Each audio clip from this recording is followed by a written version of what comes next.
लेते हैं अपना पहला क्वेश्चन। आपकी स्क्रीन पर सेंटेंस को सही करने का तरीका लॉजिकली और ग्रामेटिकली सेंटेंस के अंदर आए हुए एरर को पहचानिए और सही आंसर दीजिए। इंग्लिश इज नॉट डिफिकल्ट बेटा, बस मुट्ठी भर कॉन्सेप्ट और उनसे लाखों सेंटेंस बन गए हैं, मुट्ठी भर कॉन्सेप्ट से। और कई बार बच्चों को कॉन्सेप्ट बहुत ज्यादा लगते हैं कि सर इतने सारे कॉन्सेप्ट कैसे याद करें। बेटा जिस चीज की प्रैक्टिस अच्छी हो जाए ना तो वो कॉन्सेप्ट हैबिट बन जाता है। अब आपको पता है शी के साथ गोज और वी के साथ गो लगेगा, तो अब ये कॉन्सेप्ट नहीं रह गया, अब ये हैबिट में आ गया। जैसे ही शी आएगा आप सोचोगे नहीं मैं गो लगाऊं या गोज, आप तुरंत उसमें एस और यस लगा दोगे, शी गोज। क्यों? क्योंकि अब हैबिट में आ गया। तो आप किसी भी कॉन्सेप्ट की बहुत अच्छे से प्रैक्टिस करो, वो हैबिट बन जाए, तो फिर इतने सारे कॉन्सेप्ट्स लगेंगे नहीं कि इंग्लिश में इतने कॉन्सेप्ट हम कैसे करें। तो कॉन्सेप्ट तब तक कॉन्सेप्ट है जब तक आप अच्छे से प्रैक्टिस नहीं कर रहे हो, वो तब तक आपको ज्यादा भी लगेंगे संख्या में। ठीक है बेटा, चलिए शुरू करते हैं। तो पहले क्वेश्चन का आंसर लेते हैं बच्चे। कहता है hold my hand लेस्ट you should not get lost in the huge crowd at the fair. बेटा अब देखो, एक शब्द होता है हमारा कि लिटिल, ये पॉजिटिव डिग्री है, लेस ये कंपैरेटिव डिग्री है, तो लीस्ट एक सुपरलेटिव डिग्री। ये लिस्ट अलग है, इट इज सुपरलेटिव डिग्री। ये positive degree, comparative degree, positive degree, ये comparative degree, it is superlative degree. तो ये लिस्ट अलग है और ये एडजेक्टिव है। तो कहते हैं यार एटलीस्ट मुझे बता तो देता, एटलीस्ट इतना तो काम कर लेता, जो कहते थे ना एटलीस्ट, ये वो लीस्ट है। लेकिन यहां पर जो आया है ना ये लेस्ट, ये बेसिकली कंजंक्शन है, और इस लेस्ट का जो कॉम्बिनेशन है वो शुड के साथ है, और इसका जो अर्थ होता है वो होता है मे इट नॉट हैपन, मतलब कहीं ऐसा न हो कि। इसका जो मीनिंग है वो ये, कहीं ऐसा न हो कि। तो जब इसका मीनिंग है कि कहीं ऐसा न हो कि, तो basically it is a semi negative word. Lest जो है वो सेमी नेगेटिव वर्ड है, और अगर ये सेमी नेगेटिव वर्ड है और ये कंजंक्शन है तो बेटा सबऑर्डिनेट क्लॉज में आप नोट नहीं लगा पाएंगे। तो आप सबऑर्डिनेट क्लॉज में नोट नहीं लगा पाएंगे, तो लेस्ट आने की वजह से यहां पर जो नोट है वो सुपरफ्लुअस है, क्योंकि नोट का सेंस लेस्ट में ऑलरेडी इंक्लूडेड है। कहते हैं मेरे हाथ को पकड़ो, कहीं ऐसा न हो you should get lost in the huge crowd at the fair, कि तुम मेले में इतने बड़े क्राउड में कहीं खो ना जाओ, तो मेरा हाथ पकड़ लो, तो कहीं खो ना जाओ, कहीं ऐसा ना हो जाए। तो ये जो लेस्ट है ये सेमी नेगेटिव वर्ड है, इसके बाद वाले क्लोज में सबऑर्डिनेट क्लोज में नोट नहीं लगेगा। तो बस यही एरर हो गया। तो लेस्ट आने पर नोट का यूज नहीं होता, सुपरफ्लुअस का केस हो गया, सुपरफ्लुअसनेस। That's it. क्लियर हुआ बच्चे? आगे point number 2, question number 2।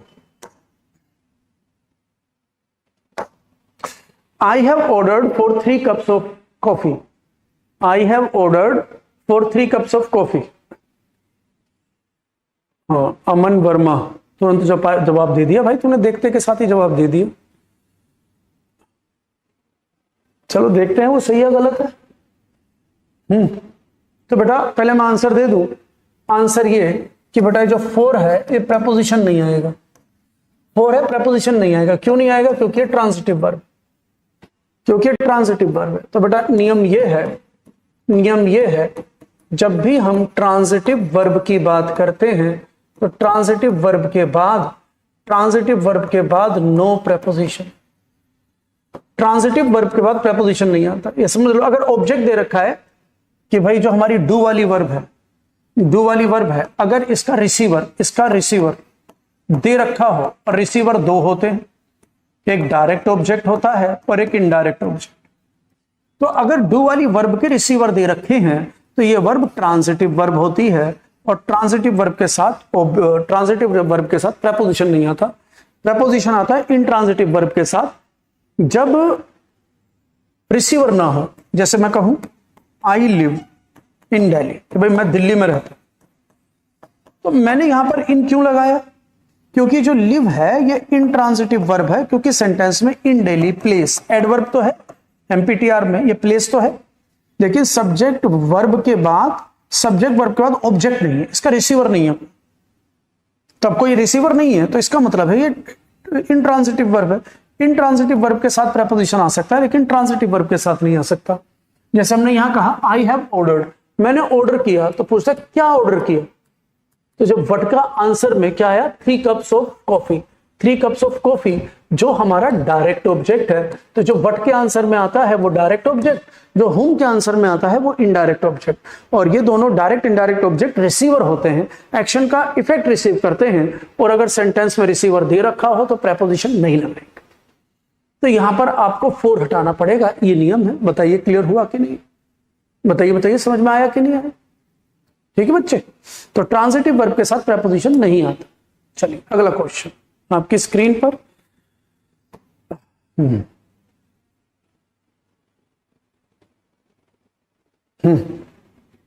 She is very good in playing the guitar and singing songs. बोलो बोलो बोलो बोलो बोलो। She is good in, चलो 3 का आंसर ABCD। गौरव का आंसर सबसे पहले देखिए, इसके अंदर जो एरर होगा, इन place of in use eight fix preposition. अगर कोई इंसान किसी चीज में अच्छा है तो गुड एट, अगर कोई किसी इंसान किसी चीज में बुरा है तो बैड इन होता है, बैड इन या वीक इन। अगर कोई इंसान किसी चीज में अच्छा है तो फिर गुड के साथ फिक्स प्रपोजिशन एट लगेगी। लेकिन अगर कोई इंसान किसी चीज में खराब है, बैड है ना, या फिर कमजोर है किसी चीज में, तो वीक इन। अगर कोई इंग्लिश में अच्छा है तो he is good at English, अगर वो किसी इंग्लिश में वीक है तो हम बोलेंगे he is weak in English. तो किसी चीज में अच्छा होने पर गुड एट, किसी भी चीज में खराब या कमजोर होने पर इन लगता है। ये फिक्स प्रपोजिशन है। तो यहां पे गुड के साथ गुड कि वो बहुत अच्छा है किस चीज में, एट प्लेइंग द गिटार और सिंगिंग सॉन्ग, गिटार बजाने में और सिंगिंग सॉन्ग्स में वो बहुत अच्छा है, तो गुड के साथ एट लगेगा। एट प्रेपोजिशन है तो प्रेपोजिशन के बाद नाउन आता है, जो प्लेइंग है वो जिरंड है, ये नाउन है, तो एरर बी में हो जाएगा, तो एरर बी में हो जाएगा, तो इनकी जगह एट लगेगा। अब बताइए समझ आया कि नहीं आया? चलिए बता दिया, बताया करो कि हाँ जी समझ आया कि नहीं, यस और नो भी बोला करो ताकि डिस्कशन हो जाए। और फिर अगला क्वेश्चन देख लो बेटा, कॉन्सेप्ट में समझाता जा रहा हूं। Basically it is not difficult, English is not difficult बेटा, ये सिर्फ कॉन्सेप्ट पर बेस्ड होने, इसके जो पिलर्स हैं वो है कॉन्सेप्ट, और हर टॉपिक के कॉन्सेप्ट होते हैं। ठीक है, बस बात ध्यान में रखो कि आपको वोकैबुलरी याद करना है 5, 10, 15, 20 रोजाना अपनी कैपेसिटी के अनुसार याद करो। 5, 10, 15, 20, 25 से ज्यादा एक दिन में याद मत करो। किसी को लगता है मेरी कैपेसिटी 50 की है, तो बेटा अगर आप रोजाना 50 वर्ड याद कर रहे हो तो 5 दिन में 250 हो गए। तो आपने 5 दिन में 250 याद कर भी लिए, लेकिन अगले 5 दिन में उससे ज्यादा भूलोगे भी। 250 कर लिया, ज्यादा तो नहीं पता कि 250 कर लिए तो उसके अंदर 100-150 आप भूल जाओगे। तो अगर मतलब जो चीज आसानी से आती है आसानी से चली भी जाती है। वोकैबुलरी बेटा करना आपका काम है, आपको वोकैबुलरी करना पड़ेगा। 5, 10, 15, 20 वर्ड कहीं से भी आप याद करो। तबीयत खराब है तो भी करो, शादी ब्याह में जा रहे हो तो भी करो, त्योहार मना रहे हो तो भी करो। और भी कुछ नहीं, टॉयलेट में बैठे हुए, टॉयलेट में बैठ के तो फोन ले ही जाते हैं, टॉयलेट में बैठ के भी याद कर लो, ऐसे भी हो सकता है। आप हंसोगे लेकिन ये बिल्कुल फैक्ट बात है, करने वाला कैसे भी करेगा कि आप कितना भी बिजी हो टॉयलेट तो जाएगा ही भाई, कितना भी बिजी हो टॉयलेट तो जाएगा ही। वहां बैठ के करो, आराम से याद करो, लेकिन करना है, एनी हाउ करना है। देखिए, it is A well known fact that the monarchy is not the best form of government of governance. कहता है ये वेल नोन फैक्ट है, ये वेल नोन फैक्ट है कि द मोनार्की, बेटा मोनार्की में जो शब्द है ना रूट वर्ड से बना है, ये मोनो से बना है। मोनो का मतलब होता है self, single, alone, self, single, alone. इसके अंदर ये रूट वर्ड और एक इसमें वर्ड आ गया आर्की।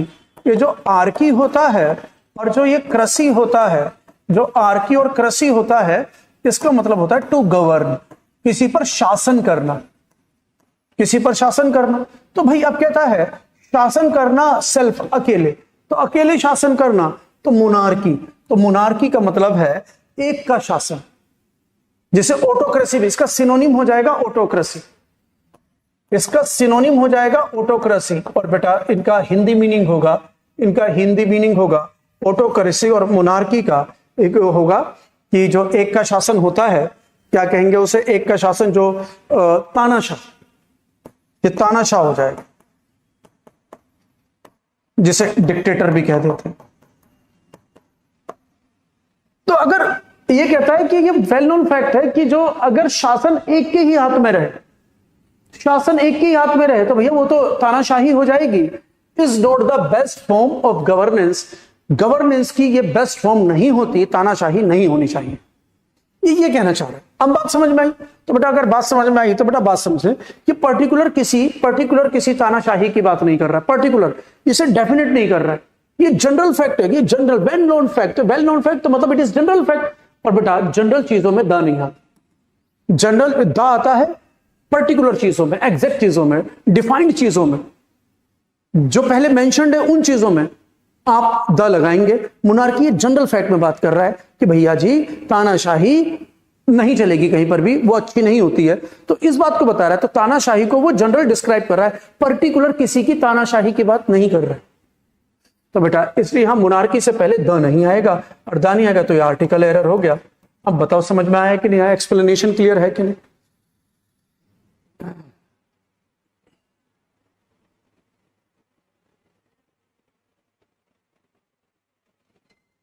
गौरव ये क्या बोला तुमने, गुड को बाद में चेंज कर सकते हैं, मतलब अच्छा गुड को बैड में, अच्छा गुड को बैड में चेंज कर सकते हैं। देखते हैं, ये तो समझ में आ गया ना।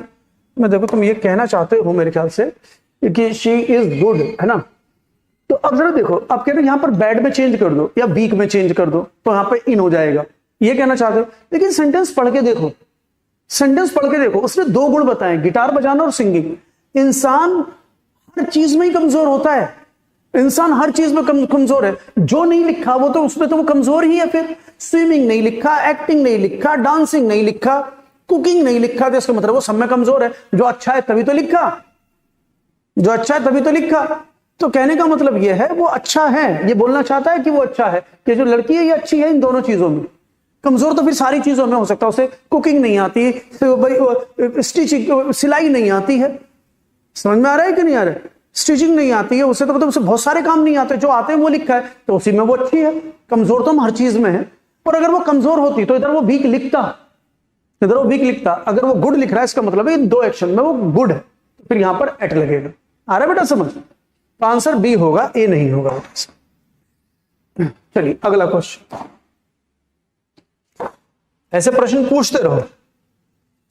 Two elderly gentlemen told the rather improbable story to mislead the police personnel.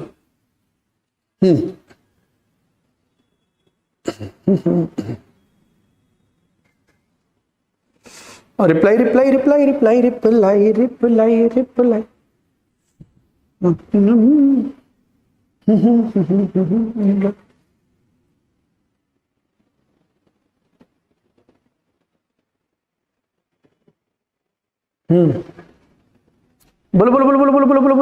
बोलो आंसर दो जल्दी। तो कहता है two elderly gentleman told the rather improbable story to mislead the police impersonal. अब इसका अर्थ देखिए, लॉजिक है ना, क्या कह रहा है। जो एल्डरली जेंटलमैन है, जो बुजुर्ग जेंटलमैन है, जो आदमी है बुजुर्ग, ये सब्जेक्ट हो गया ये वर्ड, उन्होंने बताया द रादर इम्प्रोबेबल स्टोरी, उन्होंने सुनाई रादर इम्प्रोबेबल स्टोरी, तो ये सब्जेक्ट हुआ, ये वर्ब हुआ, और यहां से लेके यहां तक ऑब्जेक्ट हुआ। अब क्यों सुनाई, तो 2+V1 ये क्या कहते हैं, रीजन बता रहा है, to mislead the police personal, कि मिसलीड उसका क्या कहते हैं, मिसलीड करने के लिए, पुलिस के अधिकारी को मिसलीड करने के लिए उन एल्डरली लोगों ने उसे कोई भी एवं स्टोरी सुना दी। कौन सी स्टोरी, रादर क्या कहते हैं, इम्प्रोबेबल स्टोरी, मतलब जो कि सच्ची कहानी नहीं सुनाई, कुछ भी मन गढ़ंत कहानी सुना दी। तो अगर उन्होंने कोई भी मन गढ़ंत कहानी सुनाई, तो मन गढ़ंत कहानी कोई डेफिनेट सुनाई या इनडेफिनेट, क्योंकि पुलिस पर्सनल से वो सच तो बोल नहीं रहे, वो पुलिस पर्सनल से झूठ बोल रहे तो उन्होंने कुछ भी सुना दिया। और अगर कुछ भी सुना दिया तो इट इज नॉट डेफिनेट। अगर ये डेफिनेट नहीं है तो द की जगह ए लगेगी, कि ए रादर इम्प्रोबेबल स्टोरी, कि मतलब कोई भी उन्होंने मन गढ़ंत कहानी सुना दी। कि पुलिस वालों को कुछ भी बोला ताकि उनसे छुटकारा मिले उन बुजुर्ग लोगों ने। तो ये भी आर्टिकल एरर है, और आर्टिकल एरर है तो बेटा यहां पर इन प्लेस ऑफ द ए आएगा, क्योंकि इम्प्रोबेबल स्टोरी, तो स्टोरी जो है सिंगुलर काउंटेबल नाउन है, स्टोरी सिंगुलर काउंटेबल नाउन है। सिंगुलर काउंटेबल नाउन से पहले ए और एन आता है अगर वो डेफिनेट ना हो, क्योंकि उन्होंने कोई भी मनगढ़ंत कहानी सुनाई है, कोई डेफिनेट स्टोरी नहीं सुनाई है, ताकि पुलिस वालों को वो भ्रमित कर सके, सच्चाई तो बोल ही नहीं रहे। क्लियर हुआ कि नहीं हुआ? ठीक है, ग्रेट, बहुत बढ़िया। आगे बढ़ते हैं, आगे बढ़ते तो देखें नेक्स्ट, देखें बच्चों, Prateek doesn't look well today, doesn't he, Prateek doesn't look well today, doesn't he, बोलो बोलो बोलो बोलो बोलो बोलो।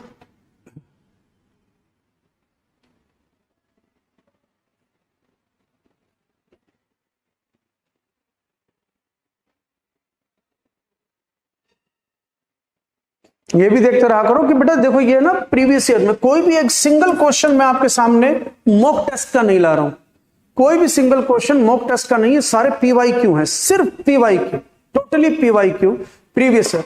कोशिश है 2023, 24 और 25 से ही निकल के लाऊं, कोशिश है 2023, 24, 25 से ही निकाल के लाऊं, लेकिन 25 के बहुत कम क्वेश्चंस हैं, इसलिए 23, 24 के क्वेश्चंस ज्यादा हैं।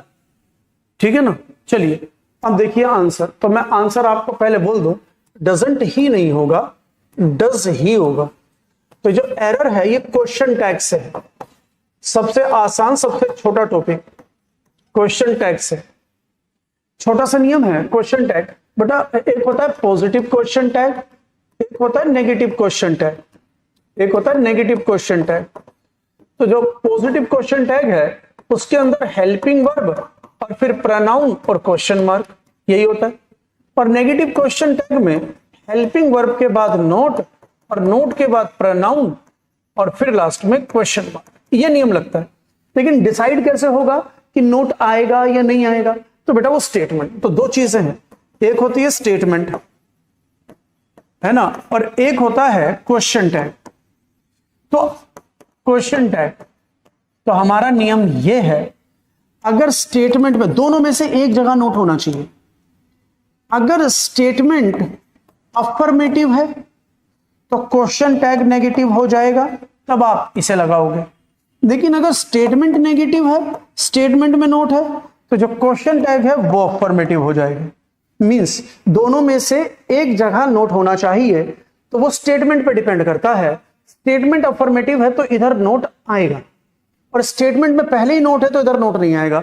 तो दोनों जगह से नोट हटना, स्टेटमेंट और क्वेश्चन टैग दोनों जगह से नोट हटना तो एरर, दोनों जगह नोट लगना तो एरर, दोनों में से एक जगह नोट होना चाहिए। तो अगर आपको ये बात समझ में आई तो प्रतीक डजंट, तो ये हमारी स्टेटमेंट है, ये हमारा स्टेटमेंट है और ये हमारा क्वेश्चन टैग है। तो स्टेटमेंट में नोट आ गया तो आप इधर नोट नहीं लगा पाएंगे, तो मैंने यहां से नोट हटा दिया। जैसे नोट हटाया तो क्या बचा? डज ही, तो डज ही आंसर, तो आंसर सी, डज ही तो आंसर सी। अब बताइए समझ आया कि नहीं आया बेटा?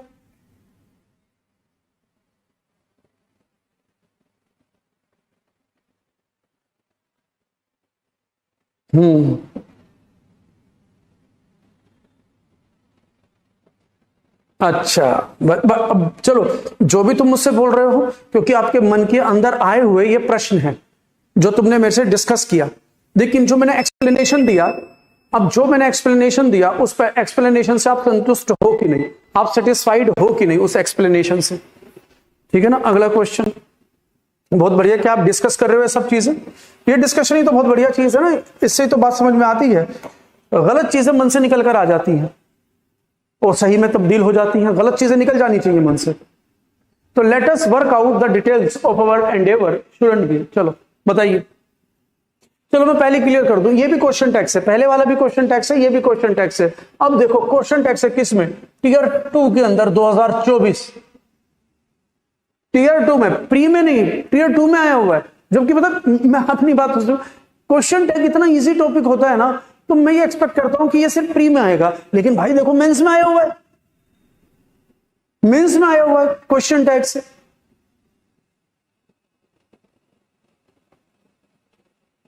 हाँ चलो ठीक है ना बच्चे? तो अगर ये बात समझ में आई तो चलो देखिए आप,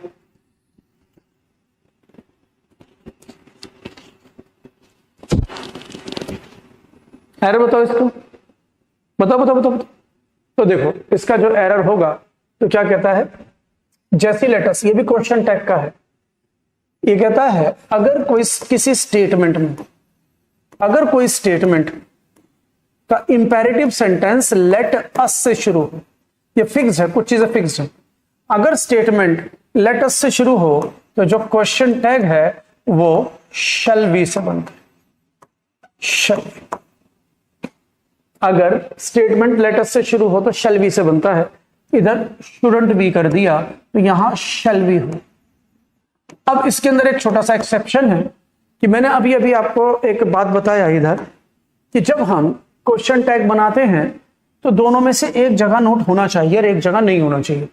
लेकिन बेटा लेटेस्ट वाला एक्सेप्शनल केस है कि अगर आपको इसका डिटेल में एक्सप्लेनेशन चाहिए तो एक बार क्वेश्चन टैग जाकर देख लेना, मैंने रिकॉर्ड कर रखा है, आप ऐप के अंदर जाके देखें तो सारा डिटेल में है। ये एक्सेप्शनल केस है, इतना ध्यान रखें, लेटेस्ट आने पर क्वेश्चन टैग शैल बी बनता है। ये मैंने सीएमसी की ऐप पर बढ़िया से डाला हुआ है, क्लियर है बेटा। तो let us work out the details of our endeavour shouldn't be, तो यहां पे शैल बी हो जाएगा, तो in place of shouldn't be use shall be. Now let me know clear हुआ कि नहीं हुआ, ठीक है ना बच्चे। अगला क्वेश्चन, नेक्स्ट क्वेश्चन, आइए आइए आइए, गुड।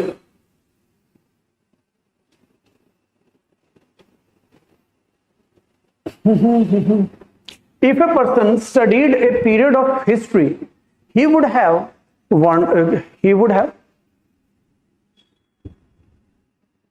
बट टाइपिंग एरर है ये ना, यू नहीं है इसमें। छोटे छोटे शहरों में बड़ी बड़ी बातें होती रहती है, ठीक है। ये वंडर्ड है, हैरान होने वाली बात, तो इसमें यू आ गया। टाइपिस्ट को माफ कर दो, टाइपिस्ट से गलती हो गई थोड़ी सी। If a person studied a period of history, he would have wondered how things had happened at that time. तो फुल स्टॉप। एक चीज मैं बता दूं, एक होता है शब्द वांडर, एक शब्द होता है वॉन्डर, एक वांडर एक वॉन्डर। तो जो वांडर होता है ना, ये होता है आवारा भटकना, होता आवारा भटकना, बेवजह इधर उधर घूमना, भटकती आत्मा तड़पती रूह मचलता जिस्म, तो ये होते हैं वांडर, आवारा भटकना। वॉन्डर होता है हैरान होना, ये होता है हैरान होना। ये होमोनिम से सेम वर्ड, मतलब सेम सेम लगते हैं, ठीक है। तो ये WO से वॉन्डर, हैरान होना। तो एरर बताओ 8 का। चलिए अब मैं बताऊं, ये कंडीशनल सेंटेंस है बेटा, ये कंडीशनल सेंटेंस से एरर है। तो कंडीशनल सेंटेंस का एक जो थर्ड टाइप है वो है हमारा, जो थर्ड टाइप है वो है इम्पॉसिबल कंडीशन, थर्ड टाइप जो पास्ट में होता है। तो इसके अंदर पैरेललिज्म लगता है कि एक कंडीशन होता है, एक क्लॉज में कंडीशन, सबऑर्डिनेट क्लॉज में कंडीशन और प्रिंसिपल क्लॉज में रिजल्ट होता है। तो नियम यह है, कंडीशन को बताने के लिए हमें हेड प्लस V3 बताना पड़ता है। कहता अगर तुम ऐसा कर लेते तो ऐसा हो जाता, और रिजल्ट बताने के लिए हमें वुड हैव प्लस V3 लगाना होता है। तो ये पैरेललिज्म, ये दोनों क्लॉज एक दूसरे को सपोर्ट कर रहे हैं। तो हेड प्लस V3 के साथ would have plus V3, would have plus V3 के साथ हेड प्लस V3 का यूज हो। तो इफ ए पर्सन स्टडी, तो अब यहां पर देखें हमने कहा इफ, तो इफ से पता चला कि कंडीशनल है, कि कंडीशन रख रहा है, और यहां पे हमने लिखा स्टडीड। अब इधर लिखा स्टडीड और इधर लिखा वुड हैव वंडर्ड, तो V2 के साथ वुड हैव प्लस V3, तो जबकि वुड हैव प्लस V3 के साथ हेड प्लस V3 आना चाहिए। अब बात है, पता है क्या है, एक कंडीशन ये भी बनती है जो इंप्रोबेबल, सेकंड टाइप। तो सेकंड टाइप कंडीशन में हम V2 और वुड प्लस V1 लगाते हैं, V2 और वुड प्लस V1 लगाते हैं। ये होता है, ये सेकंड टाइप है इंप्रोबेबल कंडीशन, ये सेकंड टाइप है इंप्रोबेबल कंडीशन। तो बात आती है कि सर V2 के साथ वुड प्लस V1 भी तो आ सकता है, कि V2 के साथ वुड प्लस V1 लगा दो। तो हम ऐसे क्यों सोच रहे हैं कि हेड प्लस V3 के साथ वुड हैव प्लस V3 आएगा? तो कैसे? तो अब आगे देखो क्या कहता है कि हेड हैपेंड, पास्ट में ले गया हमें, एट दैट टाइम, उस समय क्या हुआ था। मीनिंग देखो, अगर कोई इंसान पढ़ाई करे, a period of history, history की पढ़ाई करे, तो ही वुड हैव वंडर्ड, तो वो इस बात से बड़ा हैरान हो जाएगा हाउ थिंग हैड हैपेंड, कि चीजें कैसे हुई थी एट दैट टाइम, कि उस समय चीजें कैसी हुई थी। तो पॉइंट इज बात पास्ट में ले गया। अगर बात पास्ट में ले गया तो पास्ट के अंदर इम्पॉसिबल कंडीशन लगता है, had plus V3 would have plus V3, तो वुड हैव प्लस V3 दे रखा है तो यहां हैड लगाना होगा, तो आंसर ए हो। अब देखो ये सिर्फ टीयर 1 में आया है 2023 में, CPO sub inspector Delhi police, CPO sub inspector Delhi police. अब बताओ आंसर क्लियर है कि नहीं आपको, मतलब इसका जस्टिफिकेशन। ये कंडीशनल सेंटेंस से आया हुआ एरर है, ये कंडीशनल सेंटेंस से आया हुआ एरर है ए में, 8 का ए। ठीक है, चलिए अगला क्वेश्चन 8 का ए।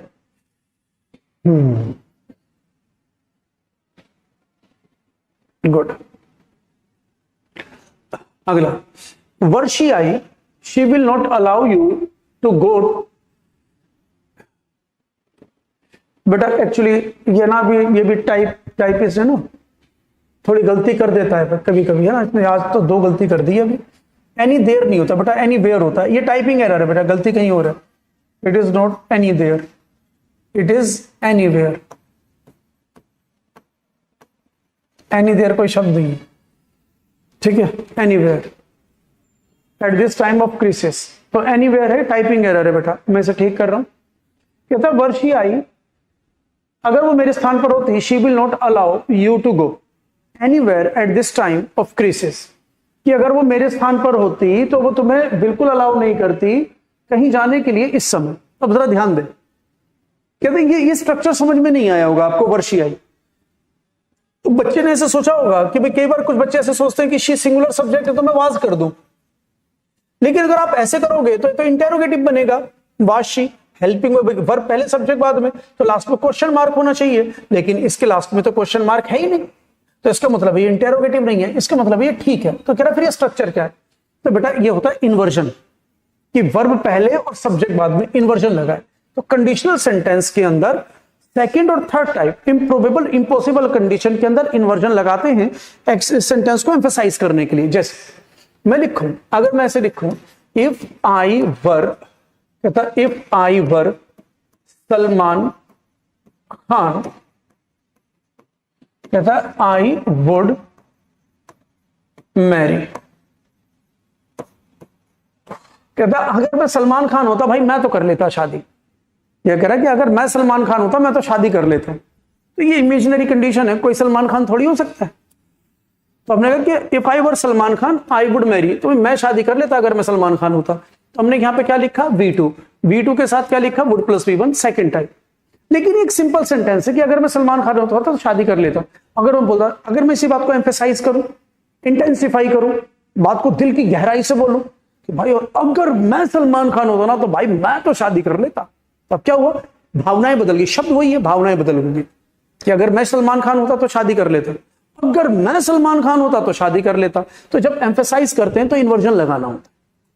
आइडिया को एम्फेसाइज करने के लिए हमें इन्वर्जन देना होता है, और इन्वर्जन के लिए ध्यान दें, कंडीशनल सेंटेंस में इन्वर्जन लगाओगे तो कंडीशनल सेंटेंस में इन्वर्जन लगाओगे तो आपको वर्ब को पहले सब्जेक्ट को बाद में करना पड़ेगा और कंजंक्शन हाइड हो जाता है। वर्ब को पहले सब्जेक्ट को बाद में कर दो और कंजंक्शन को हाइड कर दो, तो ये हो जाएगा were I Salman Khan, were I Salman Khan I would marry, were I Salman Khan I would marry. कहता अगर मैं सलमान खान होता तो शादी कर लेता। बस अब दोनों में फर्क है, मीनिंग सेम है, एम्बिग्यूटी। एक बात को कहने के दो तरीके, ऐसे कह दो या ऐसे, लेकिन इसमें आप सिंपल बोल रहे हो, इसमें एम्फेसाइज कर रहे हो। तो यहां पर जो वर आई है ये इन्वर्जन अप्लाई हो, ये इन्वर्जन अप्लाई हो गया। अब बताओ क्लियर हुआ कि नहीं। तो इसका मतलब है यहां ठीक है, वर आई शी का मतलब पता है क्या है, वर आई शी का मतलब है इफ आई वर शी, ये है। या तो ऐसे लिखो या ऐसे लिखो कि अगर मैं वर आई, सॉरी वर शी आई, मैंने उल्टा कर दिया कि वर शी आई है, तो इसका मतलब है if were she I, if she were I, ऐसे हो। इफ शी वर आई, अगर वो मेरे स्थान पर होती, अगर वो मेरे स्थान पर होती तो she will not allow you to go, वो मेरे स्थान पर होती तो तुम्हें जाने के लिए अलाउ ही नहीं करती। तो अब यहां पे देखो ये सेकंड टाइप है इम्प्रोबेबल कंडीशन। तो V2 के साथ हम जो कॉम्बिनेशन लेते हैं वो वुड प्लस V1 का कॉम्बिनेशन लेते हैं, पैरेललिज्म। तो अगर हम वुड प्लस V2 के साथ वुड प्लस V1, तो इधर V2 आ गया, तो इधर वुड प्लस V1, तो हमें इन प्लेस ऑफ विल वुड लगाना। अब ये स्ट्रक्चर भी समझ में आ गया और एरर भी। तो वर्शी आई का मतलब हो जाएगा वर्शी आई का मतलब इफ शी वर आई, अगर वो मेरे स्थान पर होती ना तो she would not allow you to go anywhere, वो तुम्हें कहीं नहीं जाने देती इस परेशानी के समय में कहीं नहीं जाने देती। क्राइसिस मतलब परेशानी, संकट, ये संकट के समय पर कहीं नहीं जाने देती। क्लियर हुआ कि नहीं हुआ? आगे बताओ, समझ में आ गया ना? पूरा एक्सप्लेनेशन दे दिया मैंने ये। अगला क्वेश्चन आपकी स्क्रीन पर, एरर बताइए। America's support to the terrorist of India, जो अमेरिका का सपोर्ट है to the terrorist of India, India के टेररिस्ट के प्रति उनका जो सपोर्ट है, should be universally condemned by all, should be universally condemned by all. Now let me know, आपको क्लियर हुआ कि नहीं हुआ? जल्दी बताएं बेटा, आपको क्लियर हुआ कि नहीं हुआ?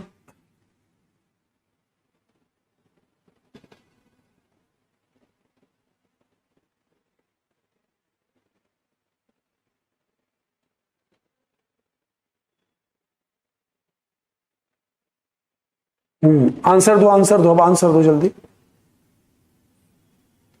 आंसर देखिए 10 का, America support to the terrorist of India. तो बेटा इसमें सुपरफ्लुअस है। सुपरफ्लुअस पता है कैसे हो जाएगा? जब आपने यूनिवर्सली बोल दिया, यूनिवर्सली का मतलब क्या है? पूरे ब्रह्मांड में इसका निंदा की गई, कंडेम्ड बाय ऑल। तो कंडेम्ड का मतलब क्या हो जाएगा? निंदा करना। अब यूनिवर्सली अगर निंदा हो गई है, मतलब पूरे संसार में निंदा हो गई है, तो फिर बाय ऑल बोलने की जरूरत क्या है? क्यों? सुपरफ्लुअस नहीं हो गया? जब यूनिवर्सली बोल रहे हो तो इसका मतलब है पूरे संसार में निंदा हो गई है। पूरे संसार का मतलब है हर किसी को पता चल गया, हर किसी ने निंदा करी। अगर ये बात की हर किसी ने निंदा करी, तो फिर हर किसी ने निंदा करी, ये हमने यूनिवर्सली में बता दिया, तो बाय ऑल बोलने की जरूरत ही नहीं है। तो यहां से बाय ऑल हटा दो, that's it, so simple. Clear हो ना? तो आंसर होगा सी। इसका एरर क्या कहलाएगा? सुपरफ्लुअस। एक बात को दो बार बताना, सुपरफ्लुअस। चलिए अगले क्वेश्चन का रिप्लाई करें, अगले क्वेश्चन का रिप्लाई करें। Change the voice. अरे यार ये नीचे तक आ रहा है, इसे मैं कल दूंगा, इसे छोड़ दो अभी इसे छोड़ दो। ये नीचे तक आ रहा है ना, आधा नजर आ रहा है आधा नहीं, तो इन्हें छोड़ दो। मैं वॉइस और नरेशन लाया था, वॉइस और नरेशन को छोड़ दो अभी,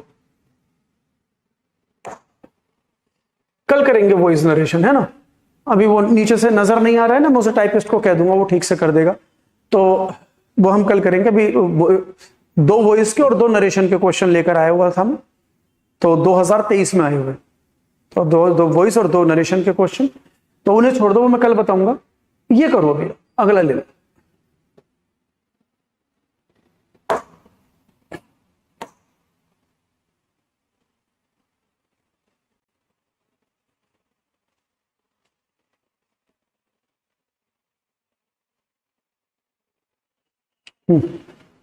बनाओ बेटा।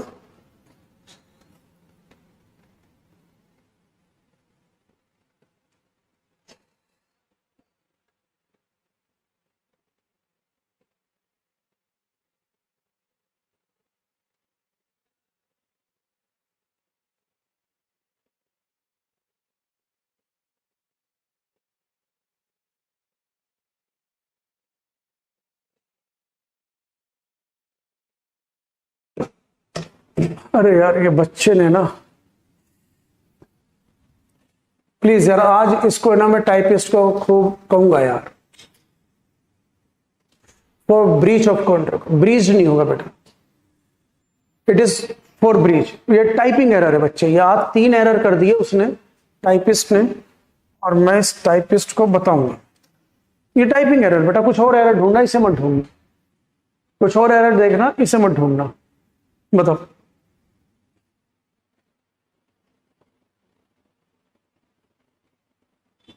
कोई और एरर देखना, इसे मत देखना।